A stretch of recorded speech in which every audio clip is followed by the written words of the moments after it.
একটা অসুস্থ প্রজন্ম তৈরি হয়েছে। বাবাকে সালাম দিতে এদের লজ্জাবোধ হয়, ঘরে ঢুকে মাকে সালাম দিবে লজ্জা পায়, বাসার থেকে বের হওয়ার সময় দোয়া পরে বের হবে মনে থাকে না, চুলটা কাটবে রাসূল সাল্লাল্লাহু আলাইহি ওয়াসাল্লাম মতো না, ওদের আদর্শ নেই।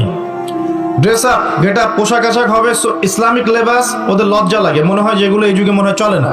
যদি ঢিলা ঢালা পোশাক পরি তাহলে আমি পিছিয়ে পড়বো। তারপরে দেখা যায় পাপকে তারা খুব একটা পাপ মনে করে না, জেনা ওদের কাছে পাপ নয়, ফ্রি মিক্সিং ওদের কাছে কোনো পাপ নয়, ছেলে মেয়ের অবাধ মেলামেশা ওদের কাছে কোনো পাপ মনে হয় না, এটা স্বাভাবিক মনে হয়। গার্লফ্রেন্ড বয়ফ্রেন্ড কালচার ওদের কাছে স্বাভাবিক মনে হয়। মাদকদ্রব্য অলমোস্ট এভরিবডি ওই প্রজন্মের মাদক, সিগারেট, গাঁজা, ইয়াবা, ফেন্সিডিল এগুলোর সাথে সম্পৃক্ত, ম্যাক্সিমাই পর্নোগ্রাফির সাথে সম্পৃক্ত। প্রকাশ্য গোপনে মোবাইলে, ইন্টারনেটে, বাসায়, ল্যাপটপে সবাই পর্ন দেখছে বসে বসে। হ্যাঁ, রাত্রে পর্ন দেখে সকালে নামাজ পড়তে আসে।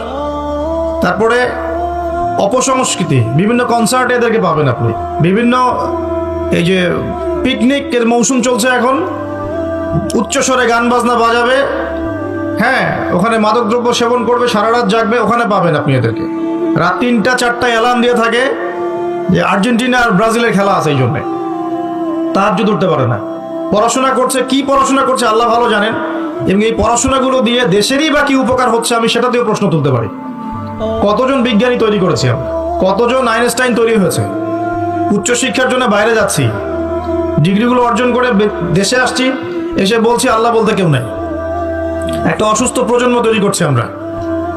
মোবাইল এডিকশন, স্ক্রিন এডিক্টেড, সারাদিন ফোন নিয়ে দেখবেন ব্যস্ত, এবং ফোনে কিন্তু ভালো কিছু করছে না, খারাপ কিছুই করছে।